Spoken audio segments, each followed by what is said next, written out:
Welcome back to our series. If you've ever felt like the media establishment talks down to you, this is the story you've been waiting for.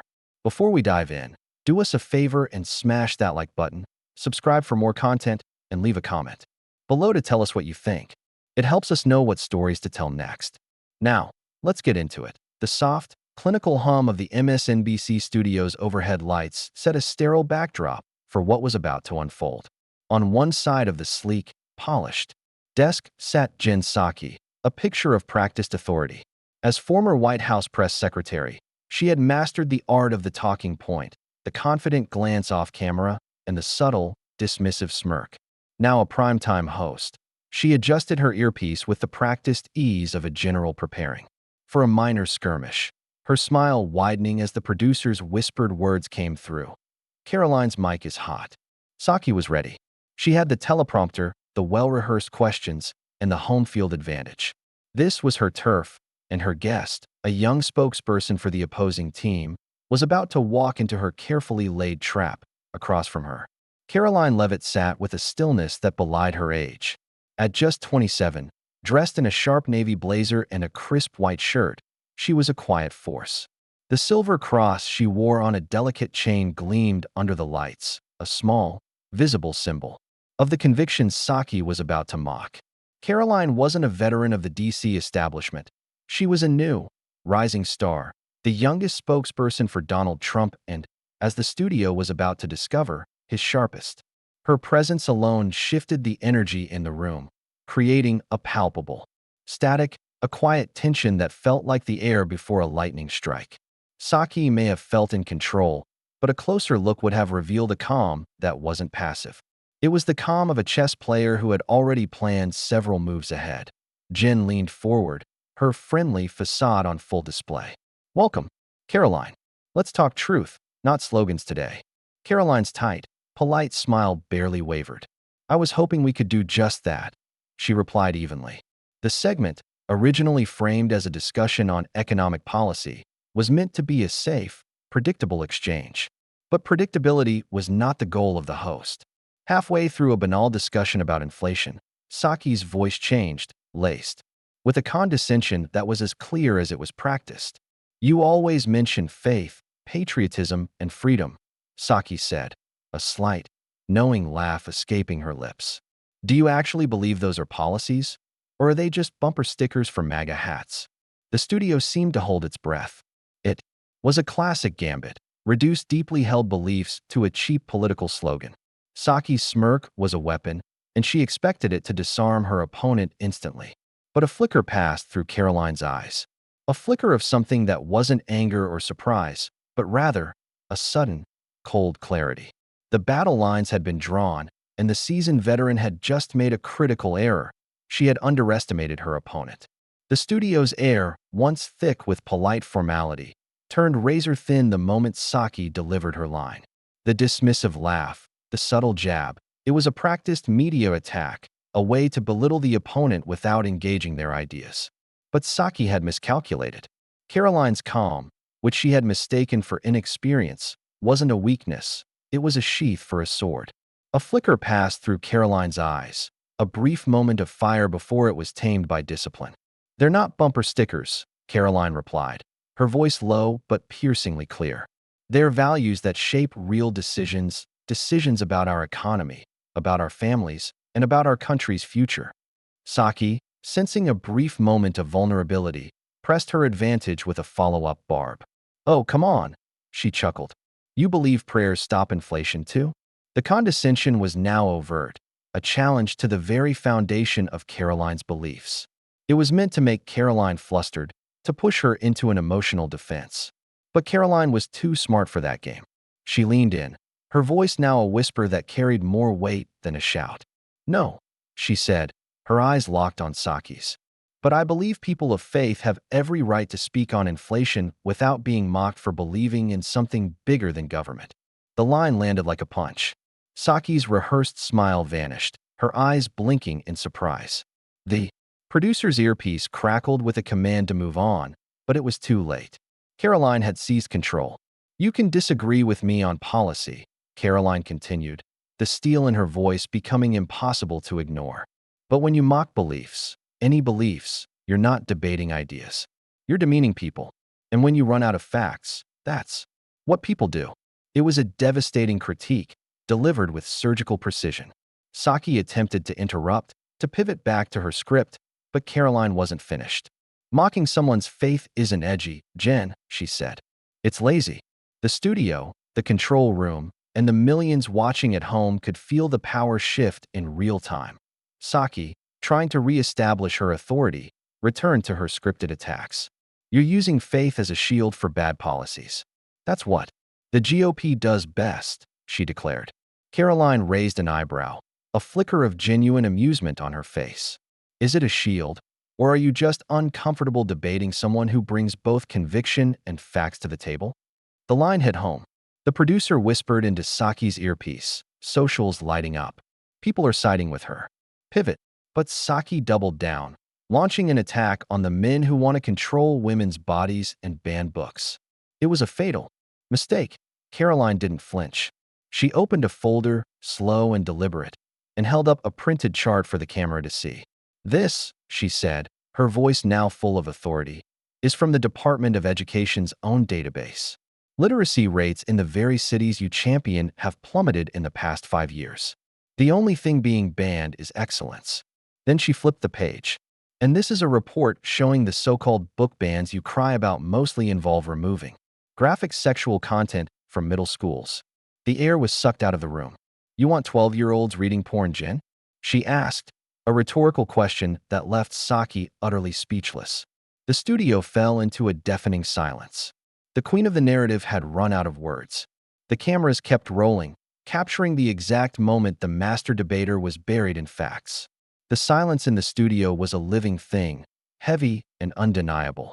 Jen Psaki's mouth, the instrument she had so skillfully used to shape narratives, was now parted, but no words came. She was not just defeated, she was rendered irrelevant. In a single, devastating moment. The live feed was still rolling, a silent testament to her failure. In the chaos of the control room, technicians scrambled, unsure whether to cut to commercial and end the fire, or let it burn for the world to see. But the audience numbers spoke for themselves. Engagement had spiked 300%. People weren't tuning out. They were leaning in, mesmerized by the master of the narrative being dismantled on her own stage. Jen, ever the performer, forced a laugh to try and reclaim her footing. You're good at this, she said, her voice now shaky, turning every issue into an attack on the media. Classic deflection. The old playbook. But Karoline didn't flinch. It's not deflection when I'm answering your question with facts you didn't expect, she replied, a faint, polite smile on her face. If anything, it's clarity.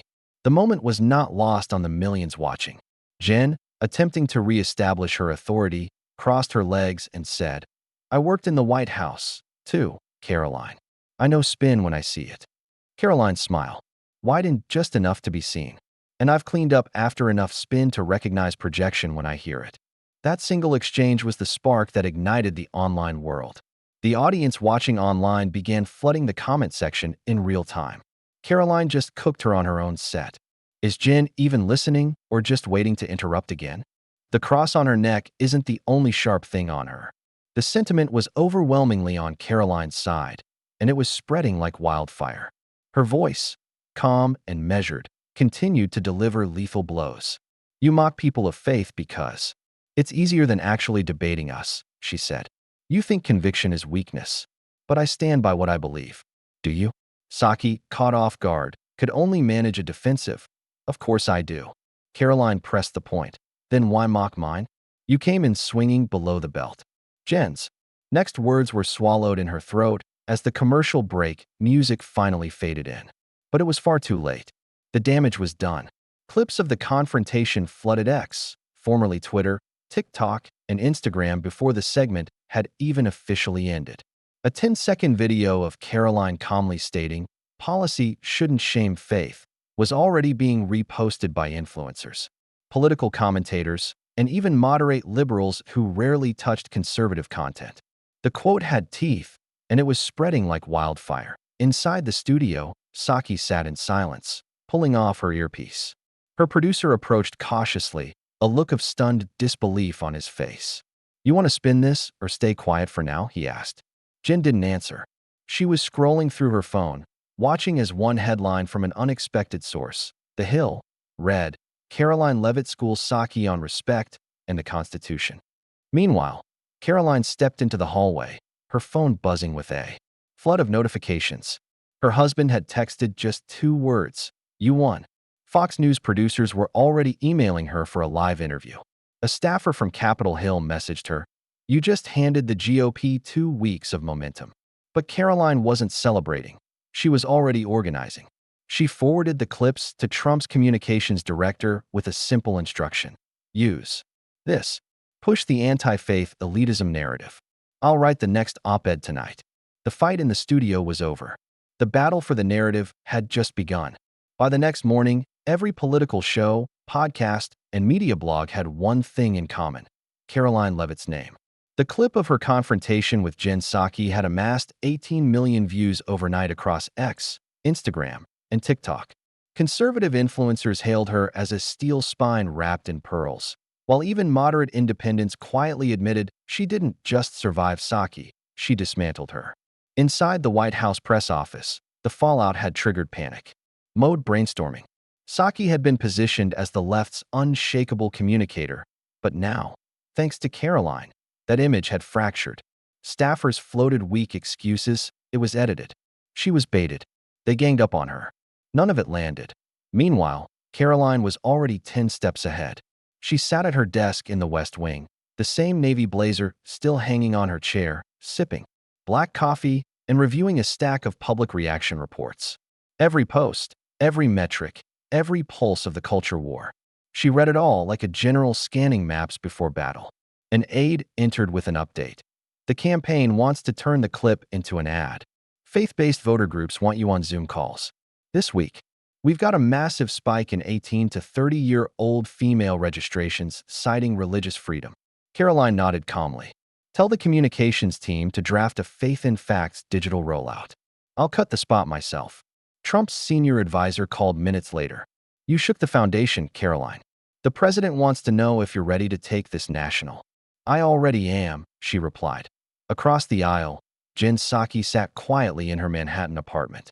The glow of MSNBC's morning show played silently behind her as she stared at her phone. Progressive blogs tried to spin the story in her favor, but it was clear the momentum belonged to Karoline. Worse, something deeper gnawed at her.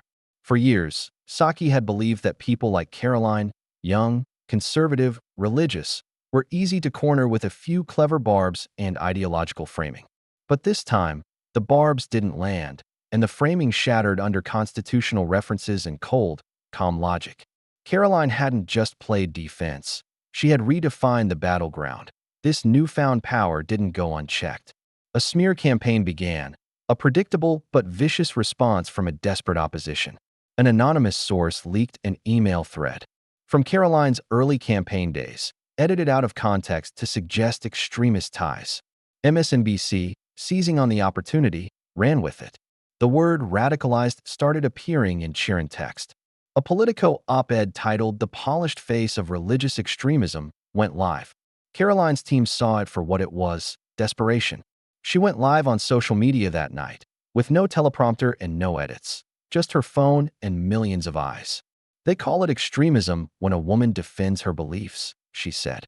They call it dangerous when you quote the Constitution. But we know the truth, and they know we're winning. That's why they panic. The comments section lit up with support.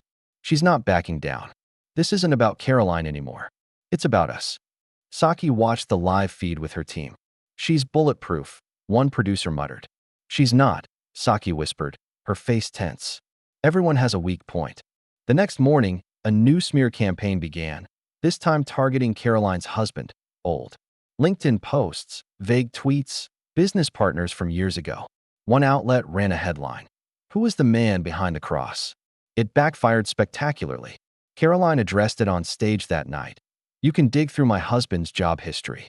You won't find corruption. You'll just find a man who supports his wife without apology. And if that bothers you, maybe the problem isn't with him. Maybe it's with you. The crowd exploded. Even some on the left started to pull back, a CNN guest saying, I don't like her politics, but going after her family, that's a losing strategy. Psaki knew it, too. She hadn't authorized the attacks, but now her name was attached. And in the court of public opinion, silence is consent.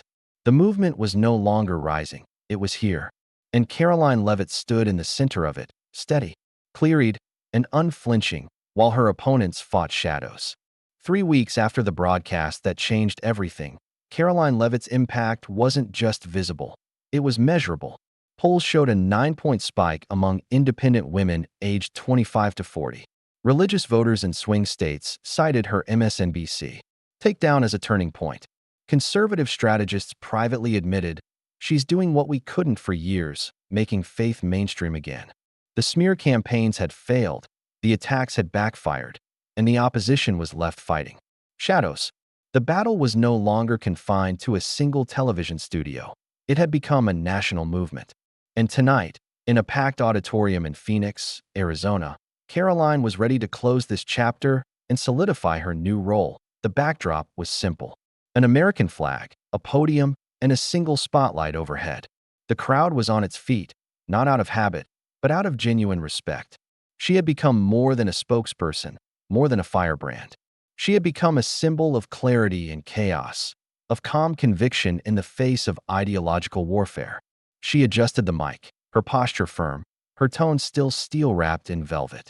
"I didn't come here to become famous," she began. "I didn't speak up to trend. I stood firm because someone had to." The crowd erupted. She held up the now-famous silver cross clipped to her blazer. "This cross isn't just mine. It belongs to every person who's been told to hide their faith to fit in. To every woman who's been laughed at for loving both freedom and morality. To every husband who stands behind his wife and gets mocked for it. It belongs to you." The roar was not loud, but deep and heavy, like a rising tide. Karoline continued, her voice resonating through the hall. "They tried to define me as extreme, dangerous, backward. But they forgot one thing. I don't belong to a narrative. I belong to truth." The camera cut away to Jen Psaki, watching the live stream backstage at a separate event. She sat still, her face a mask of defeat. Deep down, she knew the debate had ended. Karoline hadn't just fought back. She had changed the terms of the fight itself. Psaki had lost her ability to define the battleground, and that was a far greater defeat than any on-air stumble. Back in Phoenix, Karoline's voice softened slightly as she delivered her final, most powerful message. "I don't need to win every argument," she said. "I just need to tell the truth loudly enough that others remember they're not alone." She stepped back, no victory pose, just a quiet, powerful nod. As the lights dimmed, Trump's voice crackled through a phone in her green room minutes later. "You buried them in facts, Karoline. The base loves you. The country's listening. Be ready. We've got bigger stages ahead." She smiled, calm and grounded. A framed printout still hung in the corner of her office back in D.C. It read, "Faith is not equal to fringe." Because this wasn't just a media moment. It was a reawakening. And Karoline Leavitt had given it a voice, rewriting every line they gave her, proving that conviction doesn't shout. It stands. And that's the end of our story. We hope you enjoyed this look behind the curtain at a moment that is still reshaping our political world. If you did, please remember to like, share, and comment below with your thoughts. And don't forget to subscribe for more stories like this. We'll see you next time.